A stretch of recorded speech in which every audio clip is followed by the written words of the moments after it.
রাজনৈতিক অস্থিরতা তৈরির পেছনে কি উদ্দেশ্য থাকতে পারে? এটা নির্বাচনটাকে ঝুলিয়ে দেওয়া। বারবারই অভিযোগ করা হচ্ছে সরকারের এগুলো হিডেন এজেন্ডা আছে নির্বাচন অনেক। এখানে দেখেন না, আমরা তো অন্তর্বর্তী সরকার তো অরাজনৈতিক সরকার। হ্যাঁ, সেটাই তো বলছি, সে তো নিরপেক্ষভাবে কাজ করবে, সে তো কারো এজেন্ডা বাস্তবায়িত করার জন্য এখানে বসে নেয়।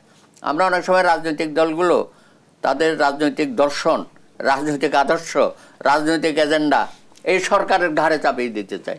অর্থাৎ ইউনূস সাহেব সব করে দেবে। কেন রে বাবা, তোমরা তোমাদের বক্তব্য, তোমাদের ম্যানিফেস্টো নিয়ে তোমরা মাঠে যাও, জনগণ তোমাদের যদি নির্বাচিত করে, তোমরা যখন ক্ষমতায় আসবে তোমরা করবে। অ্যাডভোকেট সুব্রত চৌধুরী কাদের কথা বলছেন যদি সুস্পষ্টভাবে বলেন?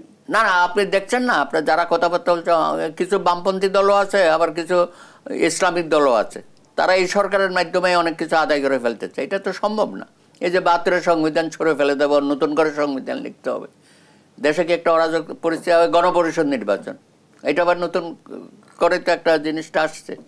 তা আপনি আপনার এজেন্ডা নিয়ে জনগণের কাছে যান, যে আপনি সংবিধান ছুঁড়ে ফেলে দেবেন, নতুন করে লিখবেন।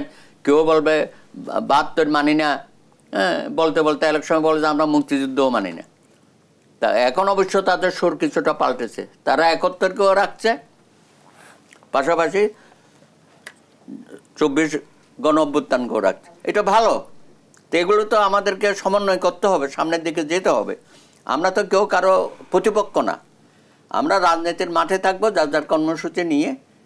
তবে নির্বাচন ছাড়া এই অন্তর্বর্তীকালীন সরকার অনেক কিছু করে ফেলবে সেটা বলার অবস্থা নাই, কারণ এত সমস্যা সংকুল।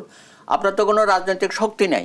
আপনি যে বিভিন্ন কর্মসূচি দেবেন এগুলো বাস্তবায়ন করবে কোথায়? আপনাকে ইউনিয়নে কমিটি আছে, আপনার আছে কি টিএনও, আপনার আছে ডিসি, এসপি, এরা কি আপনার এই সংস্কার কর্মসূচিকে এরা বাস্তবায়িত করবে?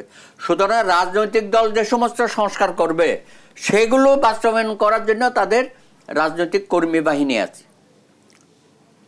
বৃহৎ দলের তো আছেই। সুতরাং সবারই এখন আমি মনে করি যে দেশটাকে এখন নির্বাচনের দিকে নিয়ে যাওয়া। দেশে যে একটা বিশৃঙ্খলা পরিস্থিতি, আমরা সেটা কমে যাবে। আপনি নির্বাচনের রোডম্যাপটা দিয়ে দেন, পুরা বাংলাদেশ জেগে উঠবে। ৪ কোটি নতুন ভোটার, তারা ভোট কি জিনিস বুঝে নাই, দেখেও নাই। তার মধ্যে যারা ভোটার ছিল তারাও ভোট দিতে পারে নাই। 3টা নির্বাচন তো একটা কলঙ্ক সৃষ্টি করেছে শেখ হাসিনা, যেটা করেছে।